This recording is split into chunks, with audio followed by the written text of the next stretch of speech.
Shame is a feeling, and it's the feeling of not being good enough. And maybe it feels a bit different for everyone, but it is, I think, doing the same thing to all of us. It's teaching us or telling us that we should change. For me, I think that shame is this emotion, or maybe this feeling or sentiment that makes us need to be better. We can look at shame through maybe a few angles. The angle of biology, or from the religious angle, or from another existential angle. From the what I call the view of biology, shame would be this emotion, this reaction to the external world that makes us, that drives us to change and be better. And I think, and that feeling of shame is has a social reason, has a social source. Because why would we need to be better? Well, if you were alone, if I were alone in the world, then I wouldn't need to be any better, because no one would judge me. Because all my actions would only be for myself. So shame in this view is the emotion that makes us be better for our society, well, for the people around us at least. And it's an emotion that is very important, because humans do need to be better for one another. And maybe it can be a healthy emotion. I would say it probably is a healthy emotion, given that it can go away. It is a pain after all, so it is meant to go away. But if it doesn't go away, then that's where there's a problem. And I think there is often an unhealthy sense of shame. Maybe it's the internalized shame, maybe it's the world constantly making us feeling ashamed.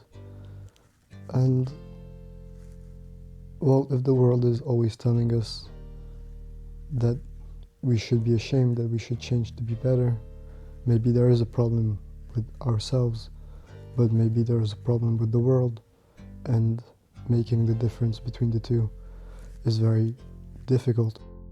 So I think that in the biological sense, at least in my view, shame is this emotion that pulls us to change and be better, especially for others, for society, for our parents, our friends, our partners, any group of people that depend on us in a way, including our parents, especially our parents, I would say. And well, how does shame interact with us? How does shame manifest in our bodies and our minds? Well, we are beings with a spirit that can focus on things, and if we need to change who we are, then we need to focus on ourselves. So our attention, our awareness turns within and looks for problems. And well, I think that creates consciousness. And well, I think that's also the biblical view, let's say. What is shame from a religious or maybe just a biblical view? I mean, from a religious view, shame, Adam and Eve fall from the Garden of Eden.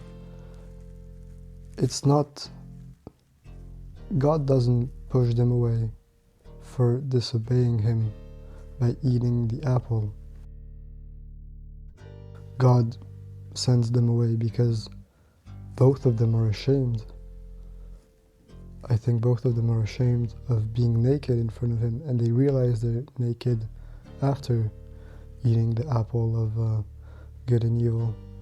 So, is this a story that explains the creation of consciousness? That's what I personally believe, but I think in a wider sense, shame divides us from our sort of innocent nature. When we're children, we don't know what is good or bad, and that's not exactly true. I mean, a child knows when you tell them something is bad. They know that it is bad. When something hurts, they know that it is bad. But shame is different because it's not exactly the knowledge of good and evil. It's the knowledge of ourselves either being good or not good enough, or bad or evil maybe. And the awareness that is led by shame, this looking within and solving the problems within ourselves, is the thing that takes our innocence in a way, because it's not true innocence, it's blissful unawareness. But yeah, this new mode of being, consciousness, takes us away from this natural way of being where we can just be. And now that we're ashamed, we can't just be anymore. We have to be better. And again, that's not necessarily bad, but it can be very, very bad, especially when it doesn't go away.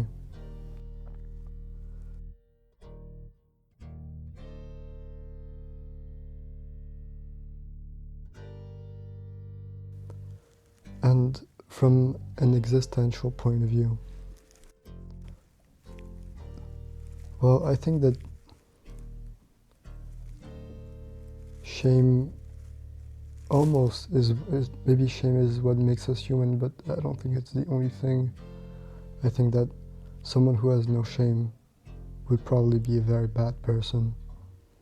It's not that you should feel shame all the time.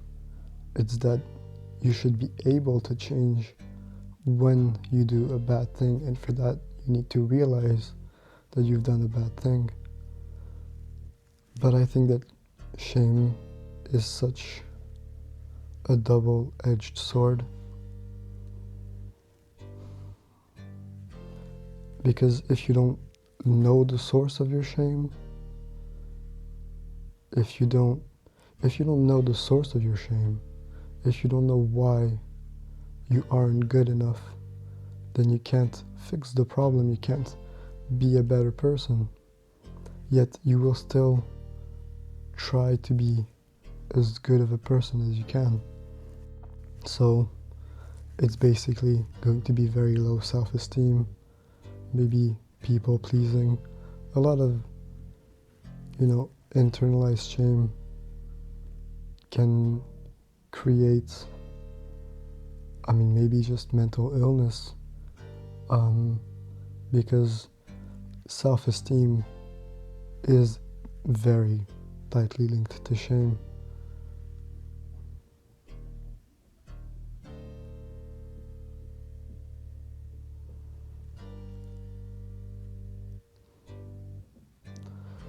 So,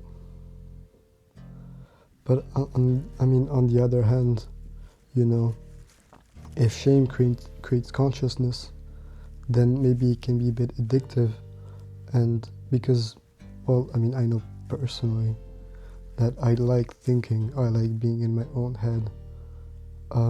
Although it's very difficult, it can be very painful and difficult to actually look at the things that are making me feel ashamed. That's maybe one of the most difficult things you can do, especially if they're old, complex, more complex than, my intelligence can handle.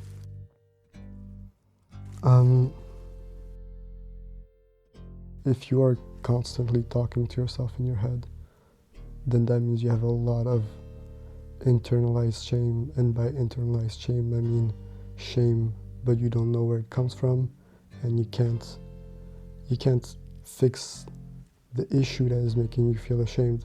And it's so easy to make people feel ashamed, and it's so useful if you're manipulative, because they will just try to be better, but as long as you keep making them feel ashamed, they will always try to please you. So I think being too conscious is a very unhealthy thing. I think it's not an unhealthy thing as much as it's a sign of unresolved shame.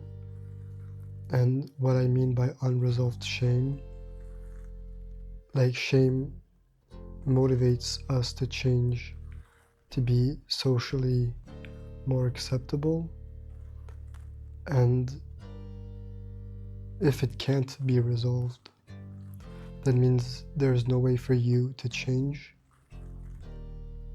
that will make you good enough in that sense, that social sense. How do we deal with too much shame, too much consciousness?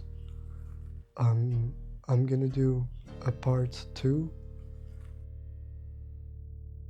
In short, you want to limit the source of shame, so you want to change how you view the world so that you don't feel as much pressure to be better.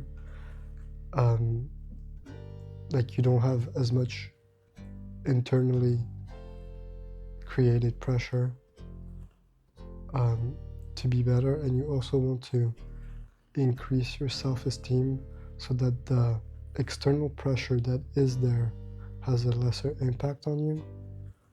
Both come with their own difficulty, so you will see that